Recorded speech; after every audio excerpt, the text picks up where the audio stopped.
Welcome to the Culture of Currency. This channel is dedicated to the love of currency collecting and the cultures that inspired them.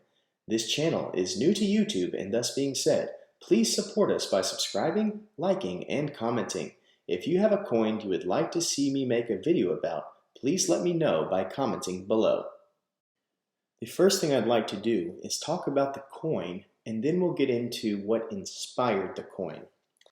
The coin I've selected today is the 1 ounce silver puffin. There's many reasons I chose this one. One is because it's one of the first coins I ever purchased, and I happen to just love this animal in particular and thought it would be a good, cool first one to own.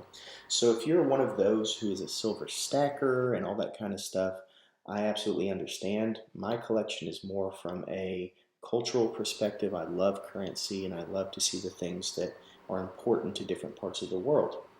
But if you are a stacker, I'll start with you why this is a coin you would want. The easy thing for me to look at is one, it's a limited mintage of 10,000 coins. That alone shows you that there's going to be some supply and demand there for any type of collecting. The other one that is fairly obvious to me on the outside is that the front of this coin has Queen Elizabeth. And as we know, she's getting older in age, which means if this is a continuing series, that face may only be on this coin for 10 years or 20 years, depending on how long she lives, and then it will probably be taken over by the next in the succession of monarchies. So from that standpoint alone, if you are somebody who is a silver stacker, anything with Queen Elizabeth's face on it will go up in value as soon as, unfortunately, she passes. So let's get to those who really just like collecting the currency and that type of thing. So at the APMEX website right now, it has this particular coin at $26.04 if you only purchase one of them. And that is, a little bit over spot, which is common at APMEX. And I purchase all of mine from APMEX just because it's a trusty, reliable thing. And I'm not doing this for money. I'm doing this because I enjoy it. So that being said, it makes it really easy, for me to spend a little bit more over spot occasionally to acquire the things that I like. If you look at the back of the coin, we have the Atlantic puffin, who has a range all the way up and down Europe, lives in those rocky shore areas. That's where it likes to nest. When they're born, they really have a full-on fish diet. Once they're fledged and they can fly, they go out to sea for a couple of years until they're ready and mature to start the nesting process themselves. Then they fly back and kind of, make that home and do that type of thing. There's really three types of puffin.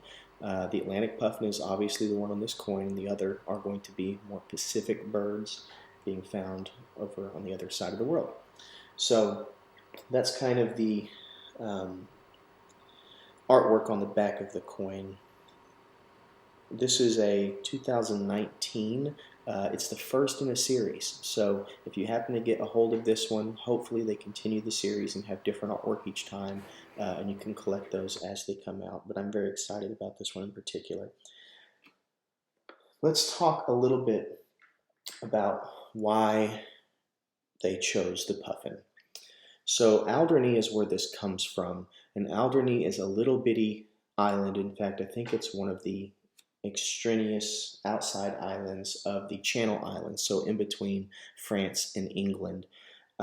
This is a bird that is iconic in that area, and being kind of out there on their own in that island series, you do have a lot less a lot less diversity in the amount of wildlife. And so when you have certain staple things, they really become an identity of the island.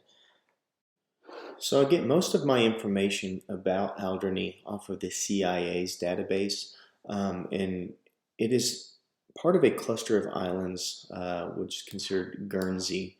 And Guernsey is a couple of Channel Islands, but this is one of the smaller of those Channel Islands. And it was actually held under occupation of the German troops during World War I, and so there's some influence there. Maybe some couple of tourist sites that people usually use for their visits and things like that to that island. So in case you're interested, the area of that whole Guernsey Island cluster area is about 78 square miles. And so you could think about one half the size of Washington, D.C. There's about 50 kilometers of coastline there.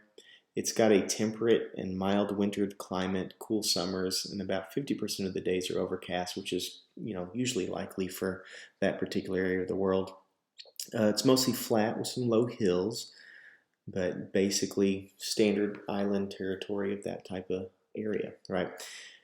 It has a large deep water harbor at St. Peter Port, so if you're one of those who loves to see harbors, things like that, it's probably an area that you want to go to within those Channel Islands. After doing a lot of research about this island, I realized it's a place that I really would like to go to. And I hope that some of you will consider that as well. Maybe do some research instead of doing all the major touristy things if you go over to England. Maybe consider visiting some of these Channel Islands. On Alderney in particular, they have on TripAdvisor's website as the #1 attraction is St. Anne's Church, which is a really old Gothic style church. So if you really like to sit in those types of buildings and just kind of enjoy the architecture, it's one of those things you really want to see. #2 is Say Bay, which is going to be a nature area, nature preserve, where you can go and probably even see a few puffins because they do have some rocky outcrops where it would be likely to have nesting of those particular birds. So make sure you check out those areas.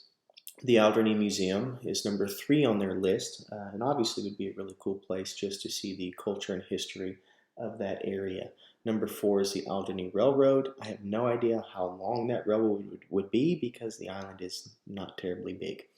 The #5 is the Alderney Coastal Path, once again a nature preserve.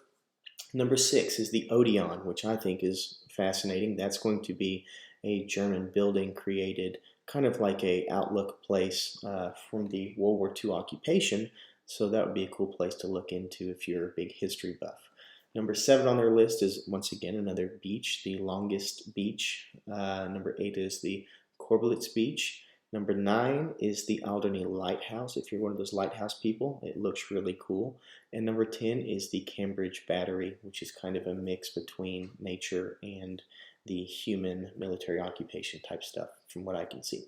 So those are some really cool things that if you end up going down to Alderney, you might want to check out. So that's going to wrap up my video of the silver puffin. I hope that now you can see the culture behind the coin and give you a little bit more of a background of why this is a beautiful coin and why it's hopefully something you want to add to your collection. Please remember to like and subscribe to keep this content going and hopefully develop my skills and technologies in doing this. And please comment below if you have a coin that you'd like me to make a video about. Thank you.